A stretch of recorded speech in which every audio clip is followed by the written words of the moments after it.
Hello Internet, it's me Josh, the Aging Gamer. So, for those who've been watching my channel for a while, might have noticed that I love the NES. We were born around the same time and we kinda grew up together. Now we all know that Nintendo had some of their best games on that system: Super Mario Bros., Legend of Zelda, Donkey Kong, Metroid, Kirby's Adventure, Punch-Out, etc. And with Nintendo's Virtual Console on the Wii, Wii U, and 3DS, you can digitally buy all these games for only $5 a piece. Which, I don't care what anyone says, that's a steal.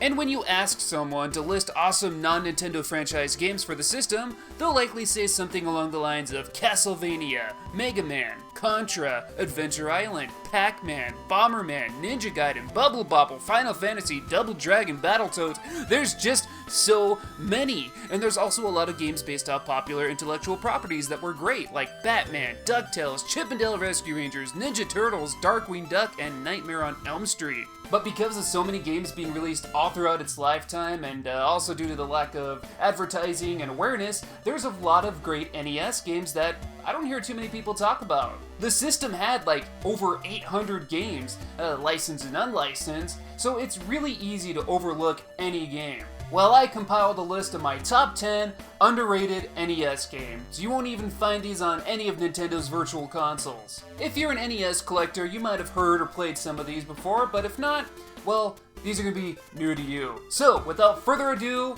let's get to that list. Number 10. The Creon Conquest. In the year 1999, the Creon Empire attacks Earth with an army of robots. A witch named Francesca is summoned and is our only hope. Look how adorable she is! So this game very much follows the Mega Man style gameplay. You run, shoot, and even charge in very much the same style. Francesca's sprite even kinda looks like Mega Man.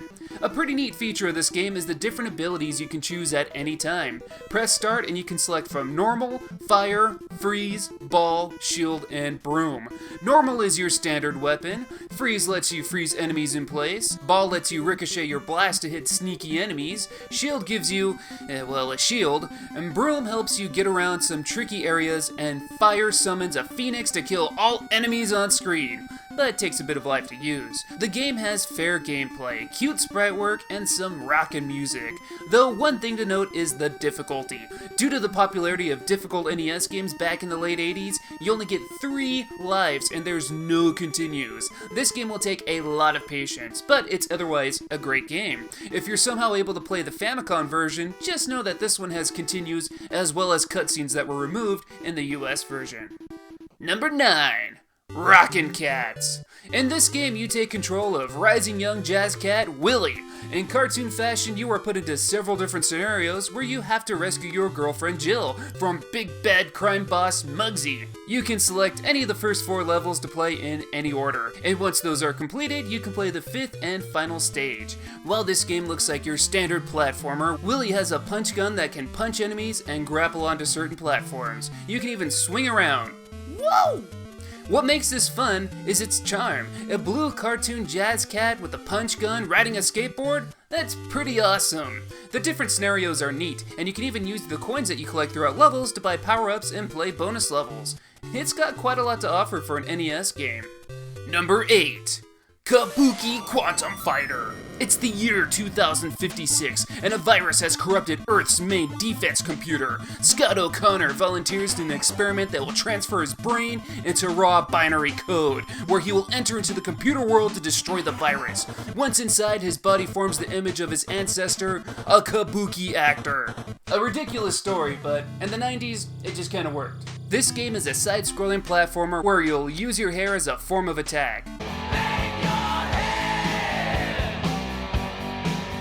And you'll have an energy gun as well, though it takes ammo, or in this case, chips. As you progress through levels, you'll gain more chip-based weapons. The game will have you progress through several levels where you'll deal with swinging off items, moving platforms, and sliding off ice blocks. All to some really solid gameplay controls. One thing I really like is the visuals this game has. O'Connor has some slick animations, but the enemies in the backgrounds are just so creepy. I mean, it really has an eerie feeling. With all these odd things combined, it just makes for a fun gameplay experience. Number 7. Good Knack. After a mysterious case of animals and plants suddenly attacking civilization, Space Commander, codenamed Good Knack, is summoned to investigate these threats. Now, I don't typically care for scrolling shooters, but I found this one pretty fun. As you travel your way through levels, you can collect power-ups, such as different lasers, which are represented by numbers. Collect the same number multiple times in a row to get an even more powerful version of that laser. You can also collect money, which can be used to buy bombs. The thing I love about this game is its personality. There's a lot of scrolling shooters on the NES, but I haven't played one as fun or as quirky as this one. Number 6. Metal Storm. It's the year 2501, and a malfunctioning laser gun on Pluto has turned against the human race, even destroying Neptune. Enter our robot hero, M308 Gunner. With the ability to blow shit up and gravity control, this combat robot is our only hope. With an interesting take on the platform genre, M308 can flip gravity at any point in the game, even mid-jump. The levels are carefully designed to where you must strategize if you should be walking on the ceiling or on the floor. Enemies are affected by this too, so you must be careful. Also, if you get hit once, you're dead. I really like the unique experience this game offers. The gravity controls can be a bit awkward at first, but once you get used to it, it's fun. The game also has some pretty cool graphics, a rockin' soundtrack, and even a password system. Now, go save Earth! Number 5. Power Blade 2. It's the year 2200 and you are Nova, a boomerang-throwing Arnold Schwarzenegger Duke Nukem lookalike. You can select any level you want, but of course you're gonna have to beat them all if you want to get to the ending. Armed with your boomerang, you'll go through hazardous levels. As you defeat enemies, you might come across boomerang upgrades that will make your boomerang stronger and even let you throw it at a further distance. Nova himself can also jump and slide. The levels can be tricky and difficult at times, but overall I found this game fun. The ridiculousness of a boomerang-throwing badass in a laboratory full of robots just fits so well in the early 90s era, which was when this was released. There's also Power Blade 1 you can check out, but I found Power Blade 2 to be a bit more enjoyable. Number 4. Crystalis.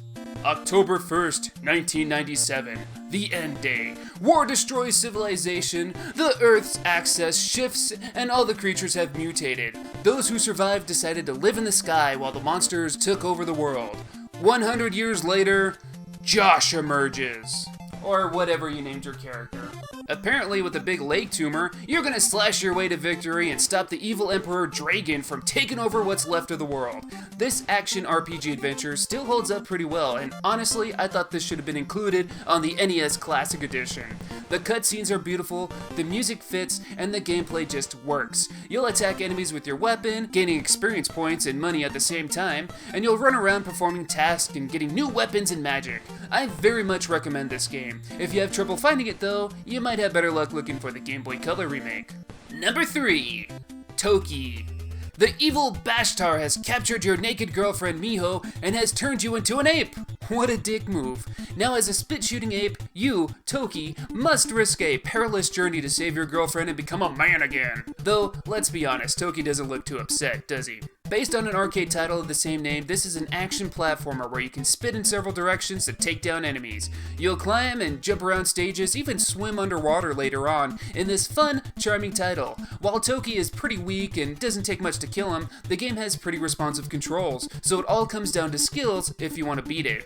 Toki can collect different power-ups as well, including the ability to shoot fire or even a triple spit. You can also get some lucky rabbit feet that will let you jump higher, and a helmet that will endure more hits. Overall, this game is very solid and wrapped with an unusual but charming visuals and music.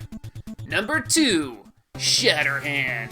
It's the year 2030. You are Steve Herman, a young police officer from the Bronx who lost his arms during a fight with the military renegades known as Metal Command. Now with 2 new cybernetic arms, you are going to take them out. You'll be punching your way through enemies and wreckage as you take down Metal Command. There's a few things that separates this game from other platformers though.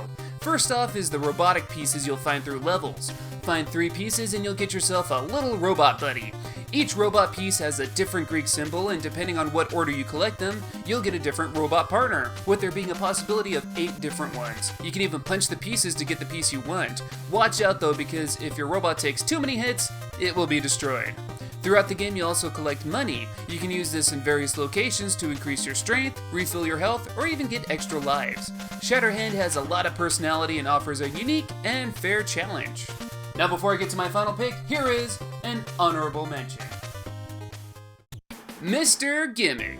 I wanted to put this game on the list so bad, but it didn't seem fair considering that this game was only ever released in Japan and Scandinavia. So if you're able to play this on an emulator like I did, it's worth checking out. Mr. Gimmick is this toy given to a young girl as a present. Her other toys capture her out of jealousy, and now it's up to Mr. Gimmick to save her. He is so freaking cute! While this might look similar to Kirby's Adventure, it's quite different. Gimmick can summon a star which he will use to kill enemies or even ride around to get to places he couldn't otherwise. Another interesting note is that this game has a physics engine, so if you're not careful, you might hurt yourself. The game can get pretty difficult pretty quick, but it's the kind of difficulty that makes you want to keep playing. Plus, with all the amazing visuals and wonderful catchy music, you'll want to keep playing to see everything this game has to offer. It's such a shame Mr. Gimmick never came out in the US or Europe, because if it did, I guarantee it would have been a success. It's definitely worth checking out. Now, to my number one pick. Number 1, Little Samson. If you're an NES collector, you likely have heard this game because Little Samson is one of the most expensive video games out there. Little Samson has just about everything you could want in a game. It's got a story told through wonderfully detailed cutscenes, gorgeous NES graphics, multiple characters to play as, all with their own style of gameplay, catchy music, it's even got porgs! I love it! So the story goes that after the Dark Prince is freed from his seal during a thunderstorm, he tries to take over the world. The king summons 4 heroes to put an end to him. There's Little Samson, a small human who can climb walls and throw bells. There's Kikira the dragon, who can briefly fly, depending on how long you hold down the B button, and she can shoot some pretty crazy fire attacks. There's also Gam the golem, who is pretty slow but has more health and a strong punch. And last but not least, there's KO the mouse. He's got very low HP, but he's very quick, can pass through small passages, and even plant bombs. After the introduction levels, you can swap through the characters at any time. This game is challenging but very fair. Unfortunately, with this game coming out so late in the NES lifespan, a lot of people already moved on to the 16-bit consoles at that point, so a lot of people have never played this. It's a real shame that this game never got re-released either, because in my opinion, it really is one of the best games on the system. And ladies and gentlemen, that does it for my top 10 underrated NES games. But what do you guys think? Any games you think should have been on the list? Any games on this list that pique your interest? Let's talk about it in the comments below. I thank you guys for watching. If you like this video, it means a lot to me if you hit that like button and subscribe so you don't miss out on more videos just like this one. I thank you guys for watching, and until next time, I'll see you later.